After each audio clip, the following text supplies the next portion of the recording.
जय शिवराय. मी सचिन हावळे पाटील. संघर्ष योद्धा मनोज जरांगे पाटील यांची 10 जुलै धाराशिव या ठिकाणी भव्य अशी शांतता रॅली निघत आहे. मी धाराशिवच्या सर्व समाज बांधवांना एक विनंती करतो, लाखोंच्या संख्येने यायचं आहे. आई तुळजाभवानी साक्षीला आहे. मनोज जरांगे पाटील ही आई तुळजाभवानीला नतमस्तक होऊन या सरकारने जर मराठा आरक्षणाचा प्रश्न मार्गी लावला नाही तर दाखवून द्यायचं आहे आपल्याला की मराठे किती ताकदीने मनोज जरांगे पाटील यांच्या पाठीशी उभे आहेत.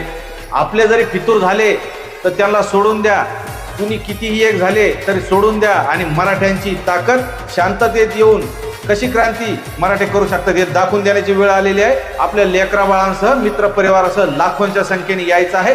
10 जुलै धाराशिव. जय शिवराय. फितूर जरी झाले लाखो तरी आम्ही कोट्यावधींनी एकत्र येऊन दाखवू. छत्रपती शिवरायांना मिळाली भवानी तलवार, आता व्यर्थ न जाणार कुठलाच वार. मनोज जरांगे पाटील यांचा मराठवाडा दौरा.